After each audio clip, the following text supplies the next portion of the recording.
Well, good evening. Welcome to Pepper's Echo. And the NA discussion. And tonight we have no hugely set topics, but we are going to take a look at basically how the US election has an effect on South Africa as such.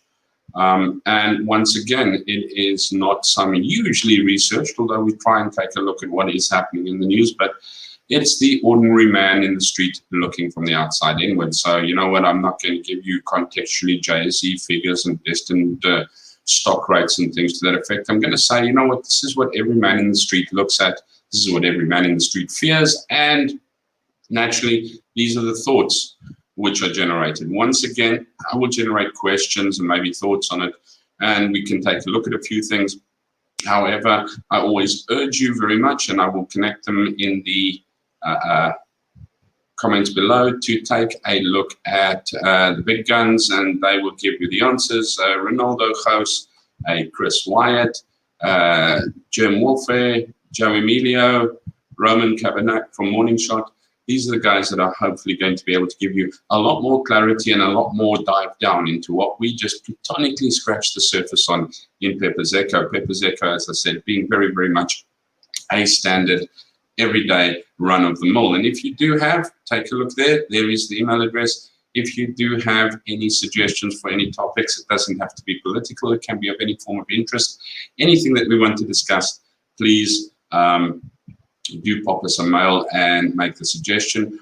All suggestions, and if there's any feedback that you want to give us as well, all suggestions, all feedbacks, etc., are most welcome.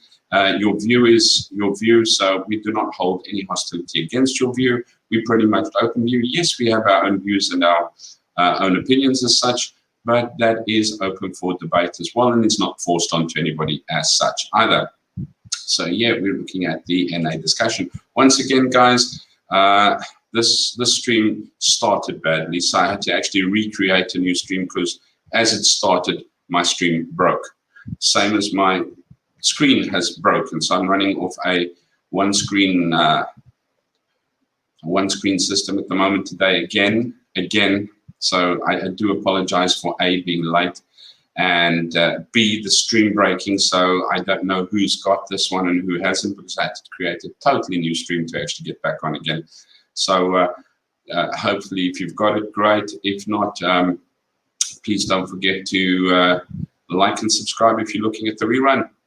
And let's, without further ado, we're going to take a little bit of a look. Now, I make no beans about the fact, yes, I am a Trump supporter. I enjoy Donald Trump.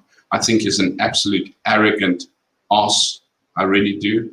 I have no wishes to meet him whatsoever. I think he's a hothead. I think his tweets are flying by the pants of his seat, or the seat of his pants, sorry. But he gets the job done. So I don't know. Like him, don't like him. He also had a thing or two to say on South Africa as such. Not that he was going to really give any form of support, but let's take a look at I hope Chris Wyatt. It's just a question that I asked that he answered on, and I have a lot of respect and time for Chris Wyatt. I really think he's well researched, and I think he has very good points of views. I know the point of view is very much pro-Trump, as am I, but it's a point of view that I would like to share. I did place a question, and I would like you to see what was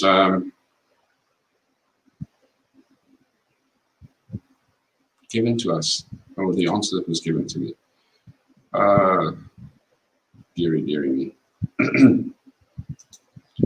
It's such a time now. Let's see if I'm sharing the right one. Yeah, I'm sharing the right one.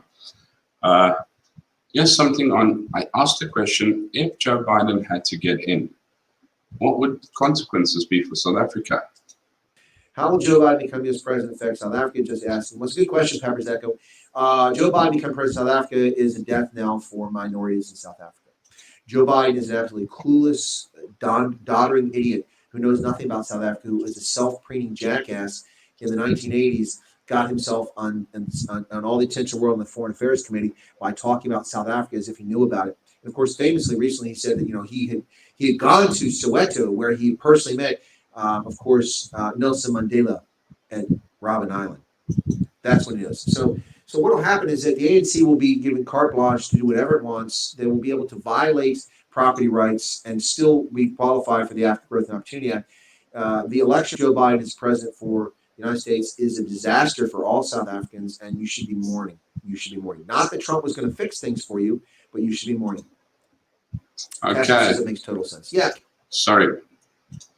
As I said, I'm greatly sorry. I'm jumping between a one-screen party over here. Okay, so that might have sounded really, really one-sided because, Trump wasn't going to fix anything for us as such, but he wasn't going to actually sort of take a destructive side to South Africa, whereas I think Joe Biden still maintains a destructive side to South Africa as such. He might be opening up trade routes.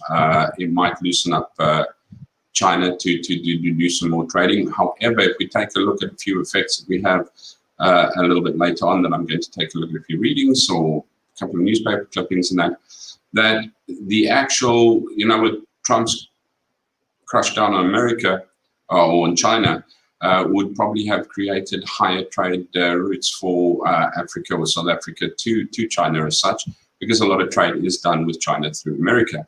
Biden is probably going to reopen all of that again as well. Now, I'm not doing much against Trump at the moment. I think mainstream media has done a pretty good job on that as well. They basically run Biden's campaign for him, and they trashed on Trump. But I just want to play another part at the moment where Joe Biden sort of seals what you are looking at and where his support stands in South Africa. It doesn't really stand with the people of South Africa as such. So I am afraid of what may happen, because he's not really going to be much. What disturbs me more than the policy that you call a policy is the rationale for the policy. The rationale for the policy. You set out 4 principles that you adhere to, and then and I will go over them in a moment. Then you say on page 14, we must not become part of South Africa's problem. We must remain part of their solution. We must not aim to impose ourselves, our solutions, our favorites in South Africa. Damn it, we have favorites in South Africa. The favorites in South Africa are the people who are being repressed. Now, I honestly think, before we carry on with this, I honestly think he's so wrong there. I'm not saying to have taken the side of apartheid. I do believe that apartheid was wrong. I think so many of us do believe that. However, he's going against the fact of saying we should be the solution. We should become part of the solution in South Africa. He's not interested in that. Biden? By the ugly white regime, we have favorites. Our loyalty is not to South Africa, it's to South Africans. And the South Africans are majority black, and they are being excoriated. It is not to some stupid puppet government over there. It is not to the Afrikaner regime. We have no loyalty to them. We have no loyalty to South Africa, to South Africans. And the fact of the matter is, I listened to this rationale, first of all. It is the leaders of South Africa and their people, black and white, who have the majority responsibility. They must rise to it. Well, they are rising to it. They're rising to it. The only thing left available to do with that repulsive, repugnant regime of Afrikaners there. And it's the only way they have. They've tried everything.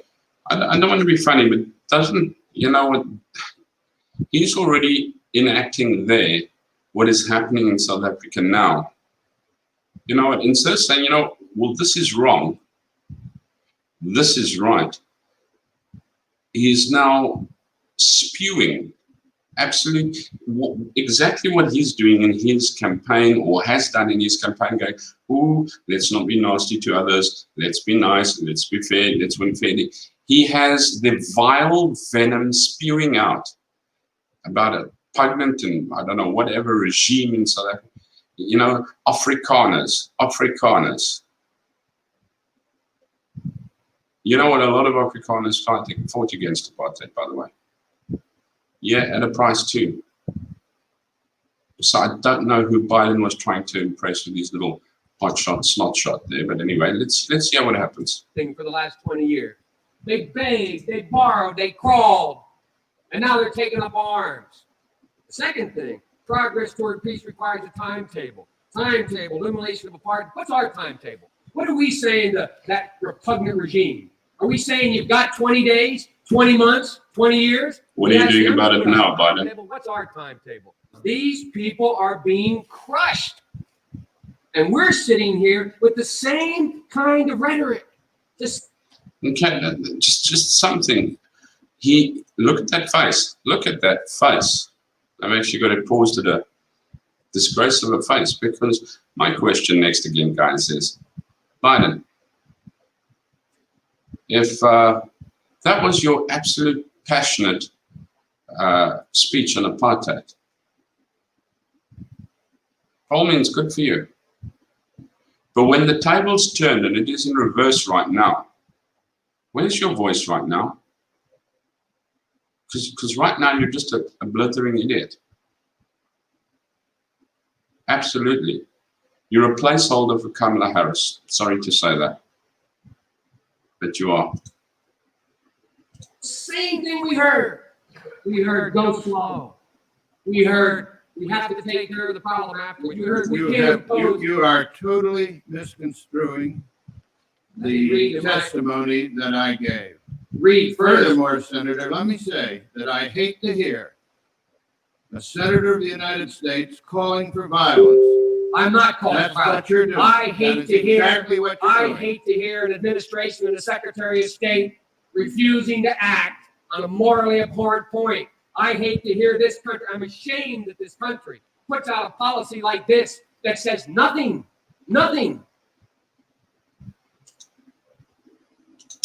Well, Joe, if you were so ashamed of that country that put out a policy like that says nothing, and there is a higher, well, a longer version of that, I didn't actually put everything on, but if you are so ashamed that did nothing, and you're looking down the barrel of a new South Africa right now, what's your current look? What's your current game? Because I know all he can actually do is writhe and rant about how when he went there and met Nelson Mandela, he refused to go through the whites-only door and was appalled at the restaurant being cleared. And you know what? You're talking years back, and I know the past cannot be erased. But if we are to find solutions for South Africa, the future does not entail digging up the past consistently. You are no better than the ANC government right now, buddy. Sorry, my general opinion, And then, just lastly, by the way, I do not own any rights to any of these clips, to any of these, in this information. Chris Wyatt's, including this one from The Independent with Joe Biden, and the next one, which is actually, I think it was on the Daily Show, which I will be showing. I do not own any rights, any permissions, anything to them. I am purely putting them down for informational point of purpose whatsoever. It is all owned by the owners of the rightful clips. Right, and then the mainstream media, riled. Hello, Linda. I'm so pleased you found the Superman. It's so good to have you in. I don't feel so lonely anymore. Thank you. Well done. Hi there to you. But the mainstream media riled Trump for feminism and things to that effect, etc., etc.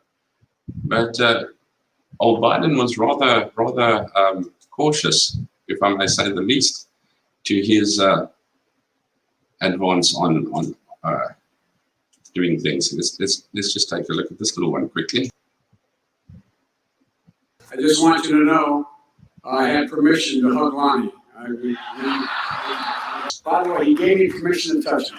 It wasn't my intent to make light of anyone's discomfort. I realize my responsibility is to not invade the space of anyone who is uncomfortable in that regard. Yeah, but yeah, that's usually a Trump line, guys. That's usually a Trump line.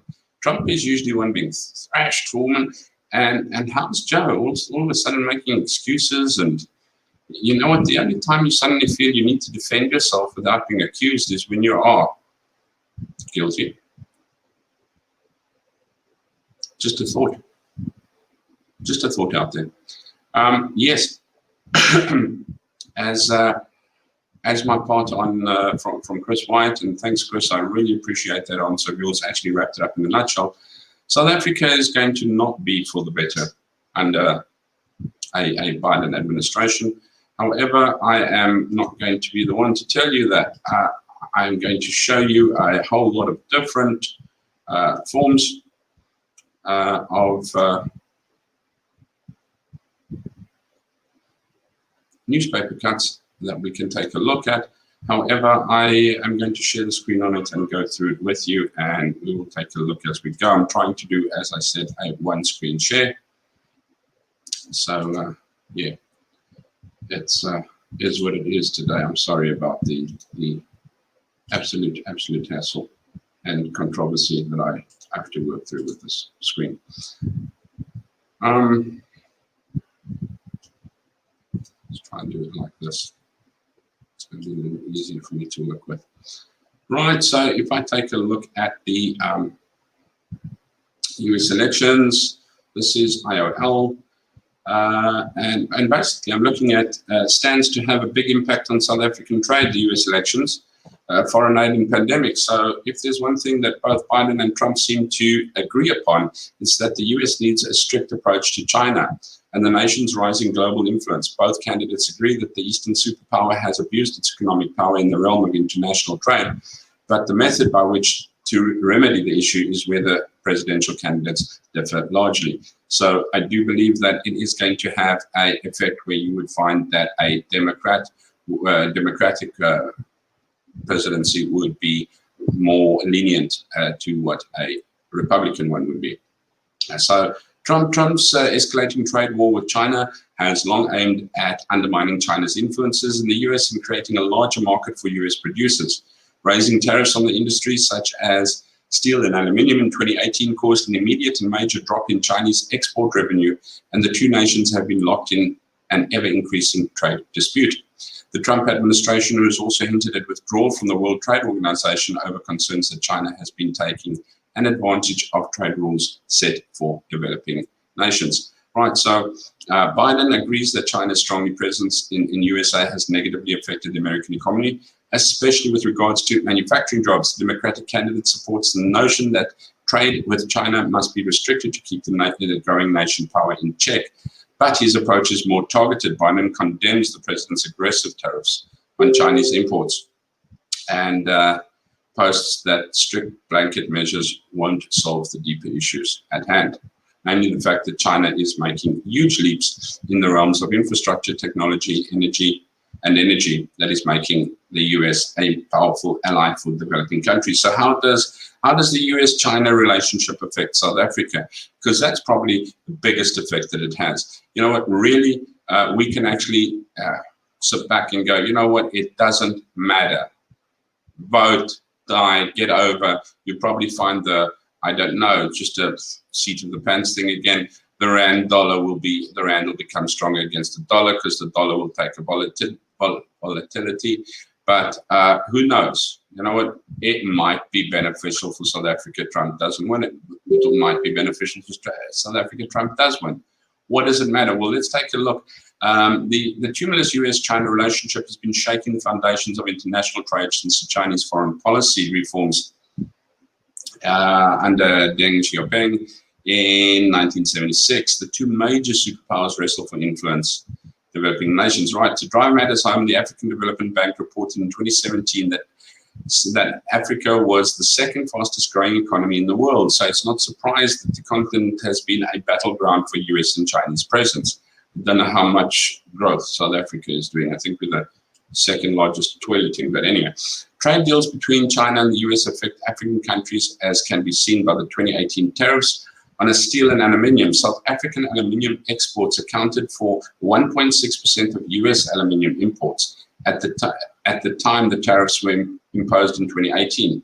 According to Reuters, and despite being granted some tax exemptions from the high tariffs, South Africa's aluminium industry took strain. So what outcome of the US election could mean for South Africa? Both candidates are sure to adjust their international policy post-election. There are a few things. A Trump presidency could feature continued or escalated trade tariffs between China and US. As a part of increasing aggressive foreign trade policy, Trump has shown through gradual withdrawal from the international agreement that he is distrustful of foreign trade. He argues he's unfairly pitted against the US. South Africa exports and imports between the US and China may fall prey to higher tariffs and expenses that ripple down as a result of the vicious back and forth between the two major nations. The Trump administration's Africa strategy has great emphasis on maintaining foreign relations. So basically what we're looking at is, yeah, it might cause a bit of a strain because of the high import-export taxes imposed on them. I don't know, maybe it actually works for us because maybe our import taxes won't go up, China's goes up. And so then they might swap over to Africa, but also then depending on that we actually have the resources to do so, because we're kind of running our resources into the ground, which is a sad thing. We could be strong and ready to step in. We really could be. Trump's administration still focuses on competing with China in its foreign policy and even in developing African nations. If receiving US aid is dependent on cutting ties with China, many African nations could face losing US funding. Example, the African Growth and Opportunity Act, AGOA, which gives sub-Saharan nations greater access to the US market, allowed South Africa to export more than $7.5 billion, that's 121 billion rand, to the US in 2019 alone. Lesotho created more than 46,000 jobs in the textile industry because of this act. And if AGOA is terminated, then all these jobs are at risk of being lost. So once again, loss to us if that is taken out. And as we can see over there, the AGOA allows us basically more freedom in trading. Biden presidency could see a more targeted approach in the international trade industry instead of Trump's more blanket approach. Biden's approach is finding a strategy that supports US workers and creates alliances with nations which will serve to keep China in check. So he is not as hard on China as what Trump is. Biden's criticized Trump's broad tariffs and subsequent neglect of US-Africa ties and instead calls for a more specific China-focused strategy. I once again always, and I'm very, very skeptical, especially since pulling up Biden's history, his corrupt past. There's so much, I mean, I don't want to go into it alone because I'll be playing the man and not the game. And that's exactly what we don't want to do, because that's exactly what the media has been doing, has been playing the man with Trump. So, you know what, let's not play the man, but Biden drags a whole suitcase load of rubbish behind him as he comes in as well. Apart from how many years he's been in government already, and all failed, nothing achieved, although he's promising it now. Biden, once again, I say, you're a bookmark for Harris. That's it. So he wants to create a united front against China by strengthening US relationships with both developing countries and stronger nations, rejecting the Trump administration go-it-alone mindset. This could mean that tariffs on South African exports could be lifted and that the trade in and out of the continent could move more freely.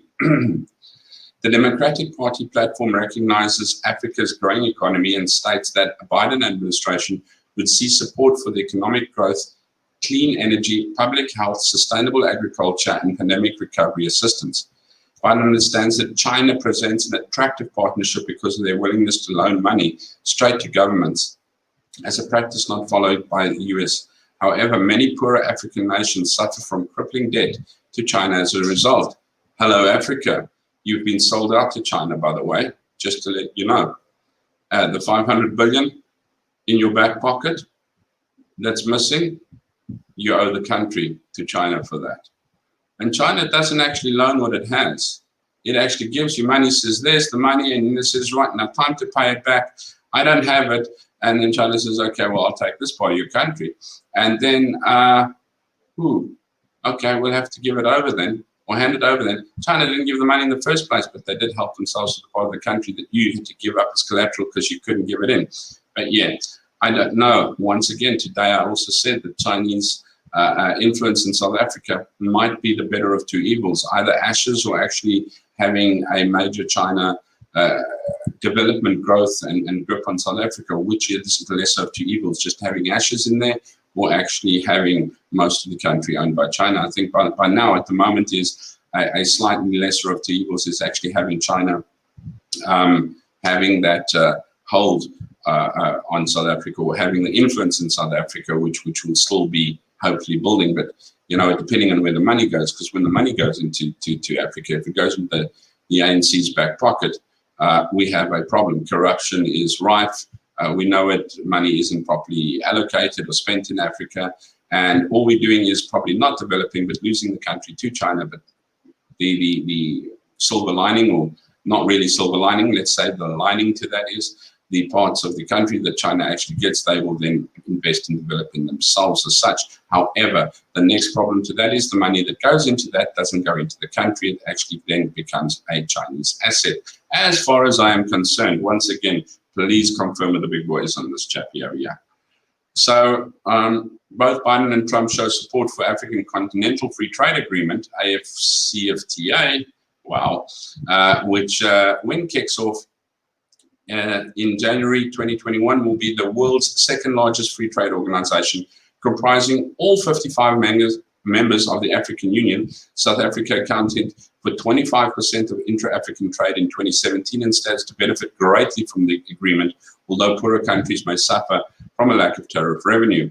The Trump administration has opened negotiations with Kenya on creating a bilateral free trade agreement, promoting questions of whether it could jeopardize the country's integration or aid in liberation. While Biden also seeks to establish trade agreements in the same capacity, these agreements from both Trump and Biden would have to fall in line with the AFCTA and AGOA guidelines, meaning that progress would probably be slow. So no matter the outcome of the US general election, South Africa stands to benefit greatly from intra-African trade should AFCTA run smoothly, potentially decreasing its reliance on exports to the US. However, US funding, foreign aid, and trade with South Africa is at risk of being cut should Trump win another 4 years. So once again, however, US funding, foreign aid, and trade with South Africa is at risk of being cut should Trump win another 4 years. His feud with China and retaliatory isolation mindset could cost South Africa billions in tariffs and resulting in job losses. While many applaud Trump's stubbornness towards China, refusal to bend the superpowers' influence, countries like South Africa end up feeling the effects of the president's America First mindset. With foreign aid already slashed by a third and unlikely chance for receiving aid for pandemic recovery, South Africa stands to suffer as a collateral damage in the fight between US and China should Trump remain in office. However, should Biden win, he promises to strengthen alliances with developing nations like South Africa to stand up to China's influence as one united front. Now, once again, I question the way in which Biden intends to support or stand by South Africa. I really don't think, for instance, I don't know if we can rely on him to actually stand up for the minority groups which are suffering brutally under the current ANC government, which is turning a blind eye to all the atrocities that is occurring in South Africa as such. And I don't know if Biden's got the backbone, the spine, or even something compared to a jellyfish to actually stand up to that. So, yeah, I mean, yeah, let me not go into that thing, but he can't put his fist on the table and say it this way. You know, when you wake up at the dinner table and find that your seat is empty. No. Anyway, yeah. So although Biden's US foreign policy might not be as strict on China as Trump's might be, there should be more room for foreign relationship, diplomacy, aid, and economic support for other countries in the world that Trump seems to have forgotten about. Okay, only problem I have over there is the fact that, yeah, the only problem I have there is the fact that the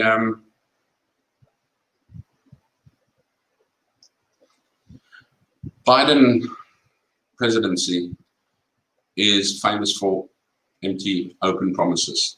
I'd like to know that will actually materialize, and then I'm afraid in how it will materialize. There's many things that we have expected and have had people in and expected materialization, and they have materialized, but in such different ways. Like, oh well, you know what?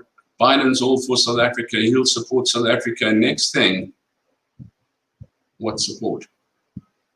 As I said, does Biden actually know what is happening to farmers in South Africa? And I'm sorry to bring that up again, but however, I have a passion for farm murders in South Africa, seeing as our government, our ANC government, the people that are supposed to care about their people, denies the fact and turns its head away from people like the EFF that actually state that so there are no farm murders in South Africa and it's just part of everyday crime, is a load of twang.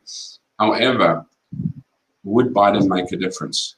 Land grabbing, BEE, absolute reverse racism against minority groups currently by the majority, who are basically claiming that not only do they want control over the country, not only do they want to be able to govern the country, not only do they want 100% full say of the country, but they are now unfairly empowered because they have not got full economic control over the country.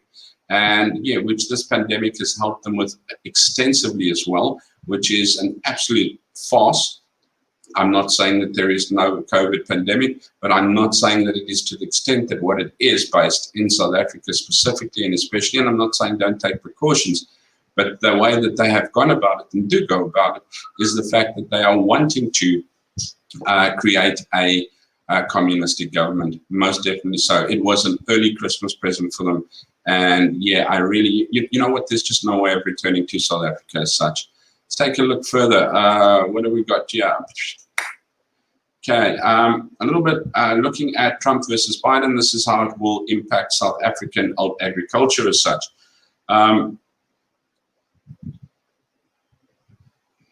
That's again with the AGOA. I don't want to try and sit here reading out the news.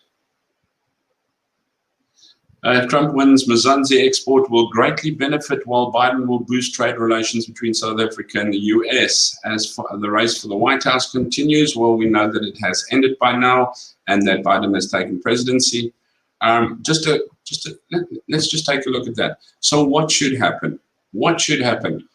I'd like your opinion. Mail it in, drop it in, whichever way you want to. Yeah, I forgot to actually, you know what, I'm not punting enough over here, am I? There we go, mail it in. Yeah, you know what, I will read it out next time we come on. But drop it in there, peppersecho@gmail.com, PPRS Echo, and tell me what you think. But, you know, as much as what I would say that I'm for Trump, Trump's got to, you know what, Trump would have been the best, da-da-da-da. Whether they've stolen it, whether they've corrupted it, they've done it. Thanks to mainstream media's excellent campaign, bunch of, one-sided biased. And you know what? I have nothing but disgust for Hollywood, by the way. Just to let you know, the highest, biggest, most respected actors in Hollywood, I have an absolute drooling disgust for you. Because your absolute relentless support for Biden is just so that you can have the say. You would vote for whatever you are able to control, and you could not control Trump. And I do believe that is what you couldn't stand. And when you go up to accept your little nominations there and you throw your little political speech, I think it's pathetic. I think it's in bad taste, and I think it's disgusting. Thank the people for your nomination and stick to your occupation. But to suddenly try and become a little political influencer, Really, especially the big names, you're pathetic. But yes, sorry. Let's carry on. So, what do you think? Basically, it's over. Should there be we're needing recounts over here, and we'll sue you for? Yeah, you know what? There's been a lot of pull in that says don't know how many dead people voted. An excess of people voted in one county to what there were actually people to vote. Oh man, is it worth the court cases? Is it worth going to court? Is it going to change the end result?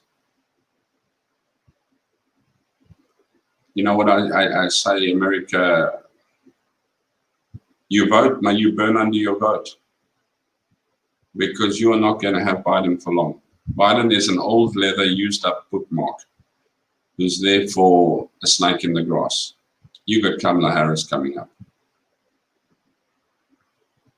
Yeah, let me not be Nostradamus, because he's already predicted the outcome of the elections, and apparently it's supposed to have been Trump. But then again, everything with Nostradamus's predictions is fitted to the prediction after the happening. Nothing is ever predicted in place in the first time. Ever seen that? Nostradamus doesn't have a prediction that occurs after the prediction. And Nostradamus, all his predictions are fitted to the prediction after the occurrence. Great. Anyway, let's get on to, there we go. So, currently the race between Donald Trump and Mzansi's agricultural leaders believe a second term win for Trump will lead to a continuation of the trade war with China, which will benefit exports in the agricultural sector immensely. Christopher Nreda, Executive Director, Agri-SA, tell Food for Mzansi there is a huge opening for South Africa's agricultural export sector if the trade war between China and America continues. So here's another view. So where one says, oh, no, it's really, really bad, it's not so cool, all these, now he's saying, you know what, if China and America are like so stuck with each other, it opens the road for us, guys. So if Trump wins, it means it's going to be, he is going to pursue a very inward-looking policy framework. In other words, he will protect the American economy to try and create more jobs in the process and try to prevent people in other countries, especially from China, from flooding the American market. This in turn could create access for South African agriculture, says Van Reda. So there's a massive opportunity for South Africa, and we've seen how South Africans actually benefit from the trade war, or that tit for tat between America and China. We could export citrus, we could export soya, we could export maize meat again to Asian countries, especially in China. I know a lot of your Asian countries get it from Australia, who benefits greatly from that. It is going to create a massive distortion in the global trade and global supply, Van Reda says. The last thing you want to see for the rest of the world to suffer as a result of that. The world war and social instability in many countries caused by food shortages, and we've seen that happening in 2007, 2008. We must also remember that the war in Syria was a direct result of that, and that the global protection that occurred and the global protectionism, that occurred in 2007. Another concern for Van Reda is that Africa might lose the African Growth and Opportunity Act, the AGOA Act. This trade program is meant to establish stronger commercial ties between the US and sub-Saharan Africa. We've already gone through that. That might be a little bit of a problem. I think the AGOA Act will be part of the trade relationship between South Africa and America, but I don't see any serious changes to AGOA in the next 2 to 3 years. He weighed in on the implications would be if Biden won the 2020 US election. Both leaders agreed that the former US deputy president would be more sympathetic to South Africa than Trump was in his presidency. If Biden comes into play, obviously the upside is that Biden has a soft spot for Africa. Where? So he will, you know what, I think that's also just total PR. He should go to Hollywood, Biden should. He will perhaps even relook at AGOA and try to expand, strengthen trade relations between Africa and the United States. So there's a particular advantage in that. says Familia. However, if trade opens up completely, our emerging farmers will suffer the most, he says. So there we go. That's going to kick our emerging farmers in. So that's new farmers, new people. You know what? Yeah, we've just taken this land away from a settled farmer. Here's land for you. Emerge. You're going to kick him in the centerpiece. South Africa will have to be at the forefront of its own competitiveness. There won't be any favoritism, and we must compete like any other country to be at the forefront of quality products to the rest of the world. That won't be a problem, but it will be for emerging farmers who are already struggling to comply with a lot of quality standards. Okay, Whammo. Last one. A Biden win isn't necessarily a win for the rest of us. As we write this, let's take a look. I think there was not too much here. It isn't clear who will win. So yeah, we don't know who will win when this came out. The win only came through last night as such. So let's take a look, see. It will mean a Donald Trump win would be catastrophic. News, his erasing of rights in his own country will drive further civil strife and mean more black people are shot dead for the crime of existing in public. Mail and Guardian. No, I just wanted to see what newspaper I got hold of there because, geez, yeah, right. And this is once again mainstream media. It will mean more pollution. Yeah, more pollution. Pollution has already been increased by the fact of masks and PPE that has been strewn across probably more than what straws have, and they've just gone paper with straws.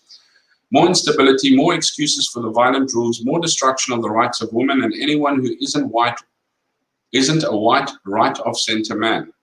Where the work of 4 years can still be overturned, 8 years will be entrenched systematic violence, which is absolute rubbish. Where do we come with that? Where do we come that you need to be a white right? Fair, yes.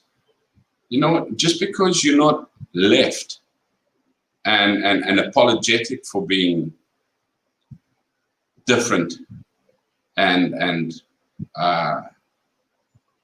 you know, wanting to kiss someone's ass, now you're a problem. That is a problem to me. And you know what the only problem is? That there's few people in the world that can actually put their foot down and say, hey, this is it. This is the truth. This is the story. Somebody else that I actually admire for actually putting that truth down is Helen Ziller, and I know she has been crucified for it. Absolutely crucified for it. But you know what? Kudos to Helen Ziller. She has had the absolute courage, the guts, and the honesty to be honest and not to be this pathetic fairy. So well done there. Helen Ziller, chairperson, DA Executive Committee, somewhere along there, but well done. She's just been voted in there last week as well, and previous leader as well, and also rightfully well earned there. So more excuses for the violence. So Joe Biden will likely win. Okay, he has won.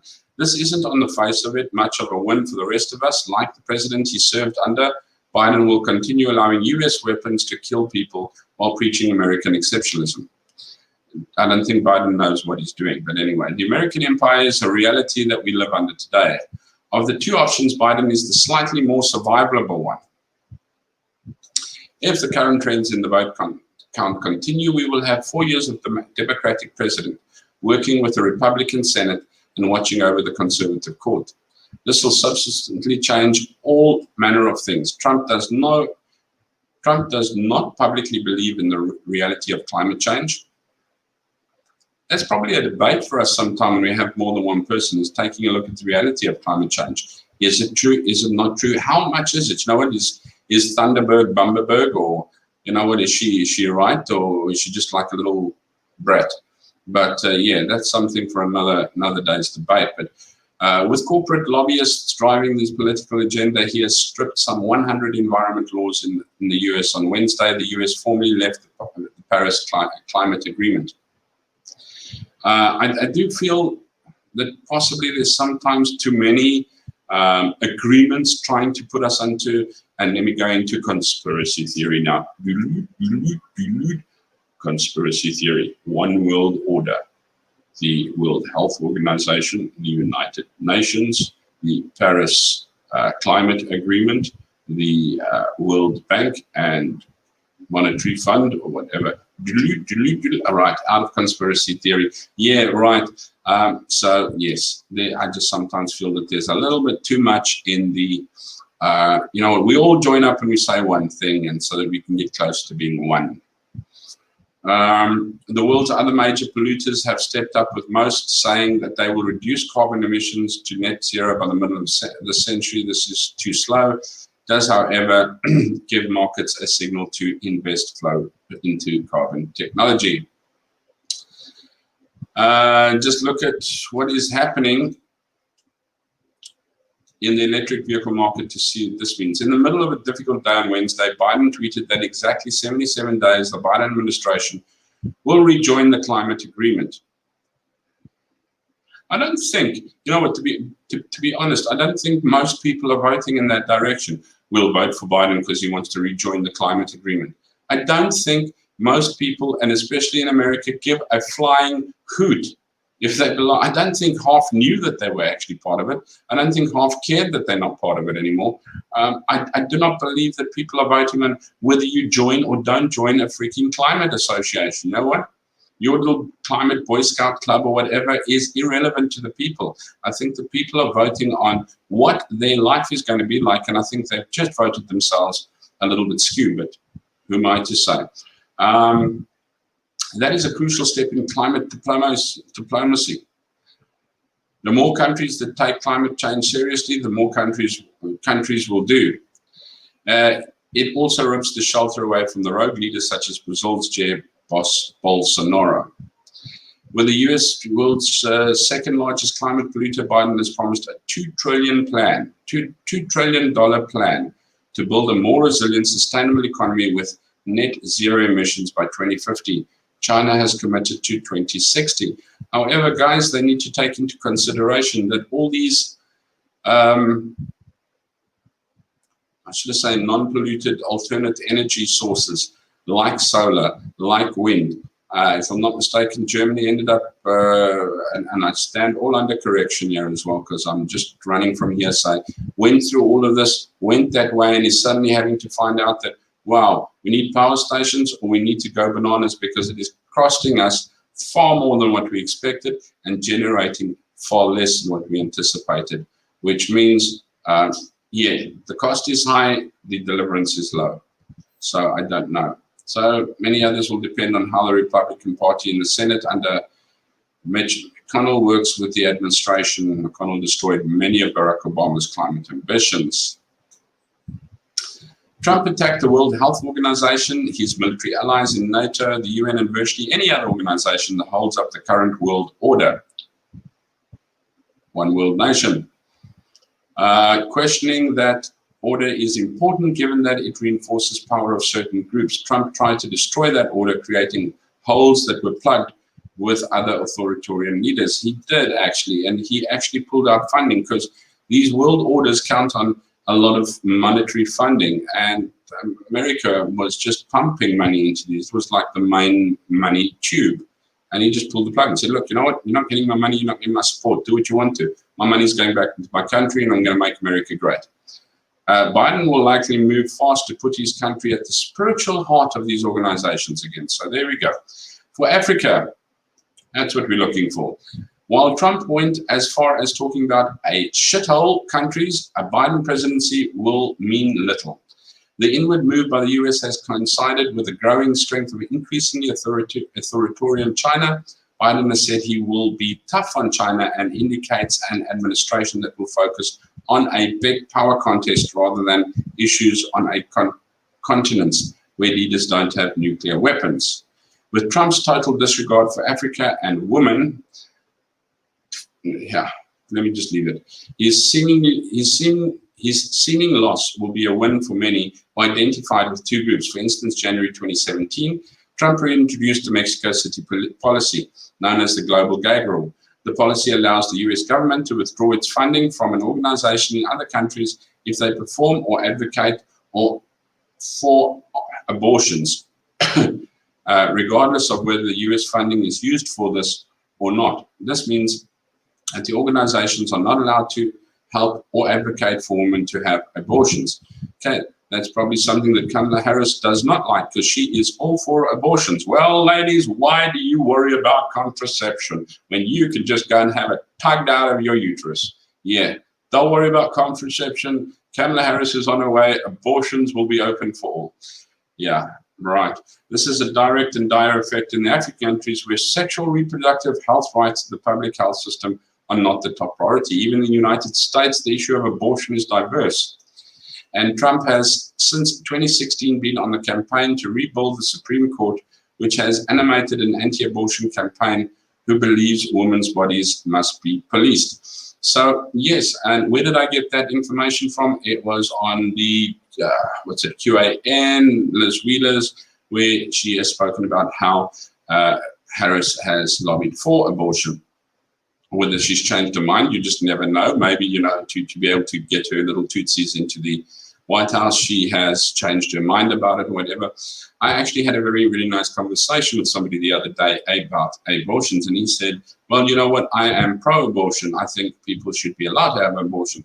And I said, you know what, I am not against it, but I'm not for it, because I don't believe that it should be used as a contraceptive measure. It should not be a choice. It should be a situation that actually dictates. Abortion should be there that if it is going to be a difficult or restricted, or it needs to be a pregnancy that is not going to be normal, or it should outweigh the fact of a normal birth or a normal child or something to that effect, not that you should abort a child if they're not normal. However, my biggest thing is also when it comes to a cause or concern of rape, etc., or if it's going to put the life of the mother in danger.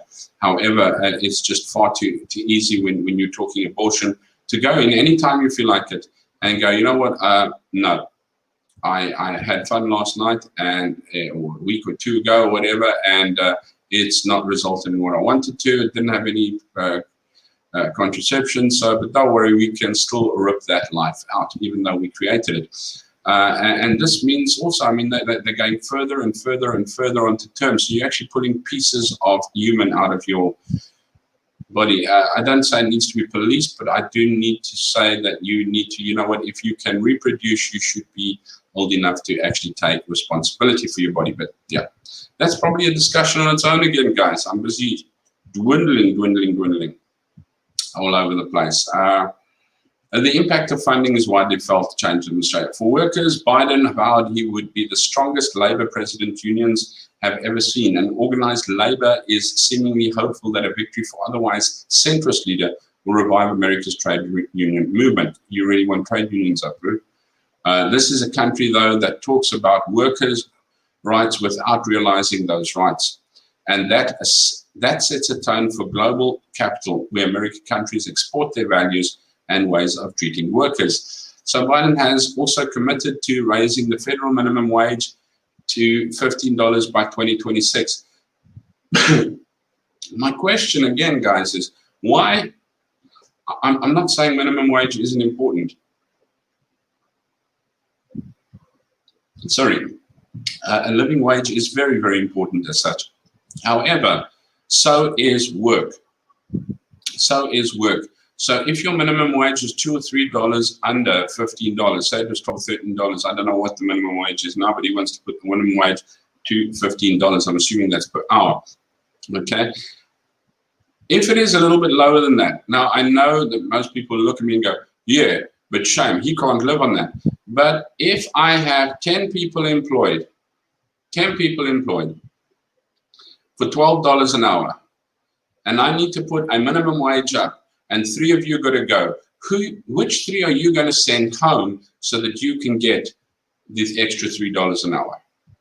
Which 3 are you going to put without food? Which 3 are you going to not be able to take care of their families? Which 3 are you not going to let have food on the table tonight because you want a minimum wage? And I think that's exactly the same thing South Africa is experiencing currently at the moment. Is the fact that we keep on wanting to put minimum wage up, which means that we can't sustain a quantity of workers because, and trust me, quality is nothing to behold at the moment.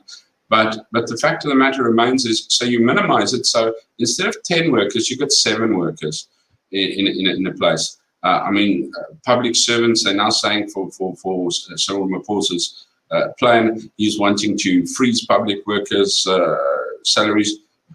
Really, if I was a freaking civil servant, public worker, or a civil worker, whatever, civil servant, government worker, by all means, freeze that flippin' massive ass salary of mine. Don't drop it. Keep it frozen there. And then he's wanting to sort of like create more government positions. So inflate that to be able to create jobs. But just remember, with inflating that, that is how most of the public or state-owned enterprises fall. I mean, SAA keeps falling because of overinflation of employment and workers. And now we can't throw these people out. And oh, by the way, don't forget to increase in bonus in the process. But you have about twice as many workers that should be in the industry as what they are in the industry. And then you can't sustain. So even if we now inflate our public sector or civil servant sector, public sector work to be able to try and accommodate X amount of jobs, how are we going to run that? It's got to suck money from somewhere, and it's going to need to deflate eventually. Instead of investing into the private sector, relaxing on the BEE levels at the moment, because that is what also creates more work. They're now looking very, very greedily at basically a strong liability, a huge liability. It's just going to consume money, consume money, consume money. And you only have money for that long, as they've seen. Then you've got to beg, then you've got a cap in hand. And guess what? You need to pay it back. And I don't know if these people are thinking, well, we're so old, not in our lifetime. But they're leaving a hell of a mess for the next people, a lot of people to clean up. So, yeah. Biden administration, we would be... Okay, we said it was raising by $15 by 2026. Okay, so it's giving it some time. The higher the United States sets the standard for the harder it is for multinational corporations to do worse in other jurisdictions.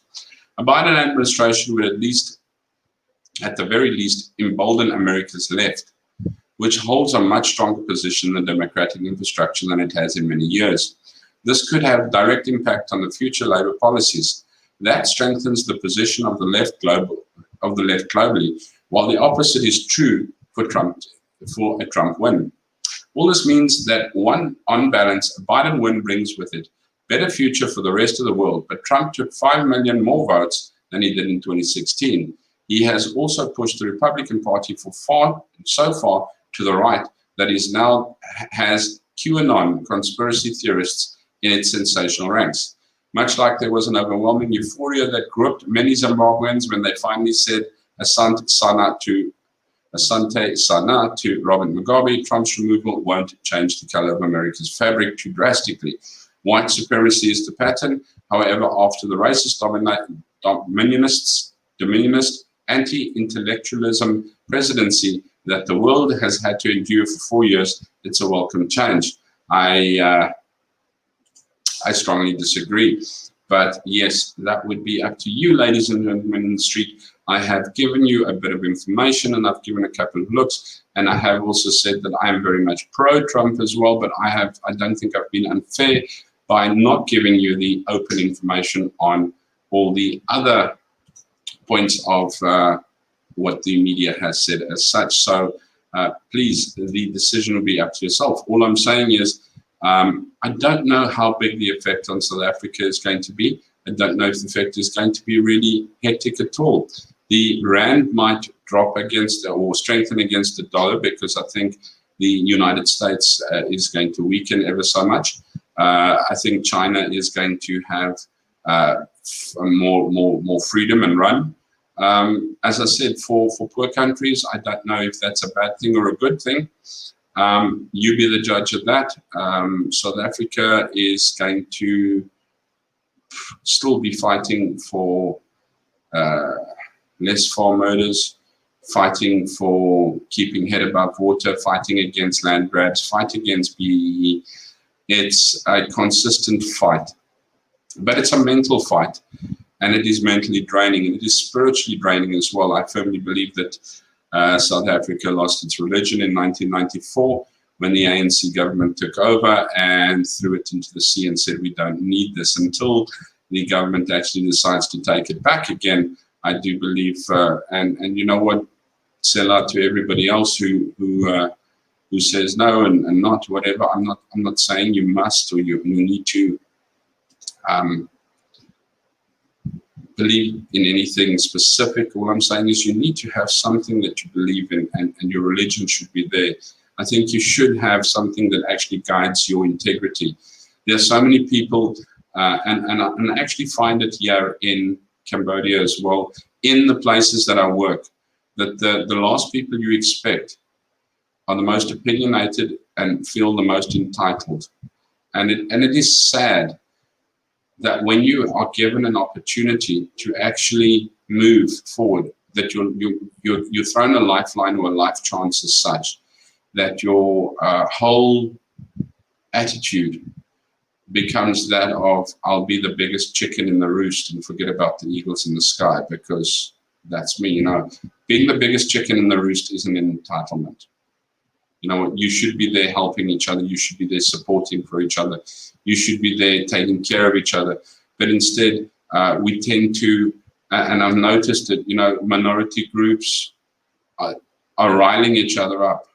Majority groups rile each other up. But I'm looking here in Cambodia itself. They rile each other up with absolute negativity. And they, the Afrikaans is menya met die semels. And in English is basically who you surround yourself with is what is going to be you. And if you surround yourself with negativity, unhappiness, complaints, misery, your life is going to consist of not much more than that. Well, let me not carry on further with that, because I would like to open up another channel on Pepuzeka, talking a little bit of motivation and dealing with a little bit of things like anxiety, depression, especially in men, because you know what, I see all over the place. I've looked through the internet and I see, there's a lot of places where ladies can feel safe and feel great, and you know what, we talk about it, but we don't get to talk about it when it comes to men. And a lot of us, myself included, suffer from anxiety in that. And I would take a look and say, you know what, this is what we surround ourselves by, but I don't want to mix it with maybe a politically motivated channel or variety motivated channel and stuff. Although my saddest part is the fact that my nicest video that I actually made, Good Dog Deeds, got the least amount of views. The ones, as they got more negative and more unhappy and gave worse news, they became higher. I still believe, and I'm so surprised. I thought this little channel is so small and it's so new. It won't be even seen by Facebook, by YouTube. And I do believe YouTube has shadow banned it to pieces because of the content on there. Maybe we are not right enough or not left enough, but that left there and that said there, guys, I am going to leave it and wrap it at there. I think you're all tired of hearing my voice by now as well. So once again, thank you very much for tuning in. Linda, big thumbs up. You tell me when. You're in on the show sometime. You can pick the subject if you feel like it. Otherwise, we can just chat about anything. There's still things that I want to cover. I didn't realize that I was going to cover US so much. But there's still things that I want to cover, like death penalty in South Africa, tourism, and the cost of tourism for South Africans compared to people outside of South Africa or foreigners in South Africa.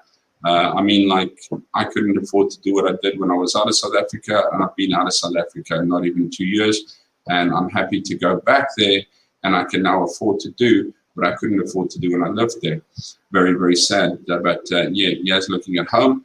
And then a call out and a shout out to all the expats. If there's something that you want to do, that you want to actually stand up for your country, that you want to be there for your country, that you just want to show support for your country, we ask you to come onto the show. We ask you just to maybe come in to chat, say a little bit of motivation, whatever. Have your say. Give us a subject that you would like to discuss. But please, whichever way you choose, we are giving, especially in Asia, we're trying to actually get the group of South African expats to be able to say, you know what, we still support our country. It doesn't matter if it's just there by saying so, by putting in the word or whatever, but at least saying we are there. Simonye, we are one. Yeah, I'm seriously hoping that we can be one in South Africa. it looks bleak, and I really, you know what, I'd love to look at the silver linings. Kudos to the people there. Kudos to the people that can stay there. And yes, you know what, those that have the money to stay there, please, you know what, make sure that your attitudes are adjusted, because some people, you know what, have the comfort but also have the attitude, and this is also sometimes what creates the problem. I mean, you take a look at EFF, Julius Malema and those guys. They are not poor bastards at all. They are rich snitches, those guys. They are rich terrorists. They have money. So, yeah, don't put it past them. But from my side, yeah, thanks for tuning in. Thanks for watching. You guys have been rocks. Please, where is that thing that says, yes, like and share? I've got to get used to these. There we go. Please, guys, it's the only way that my channel gets out there. It's the only way that this channel is going to be able to grow a little. And if you don't give me your thoughts and requests, we won't be able to cater in the direction that you would like it. So please like, share, and subscribe. Thank you very, very much for tuning in again. And look forward to seeing you same time, same place, 2 o'clock South African time, 7 o'clock Cambodian time. Be good, take care, and remember, if you can't be good, be kind.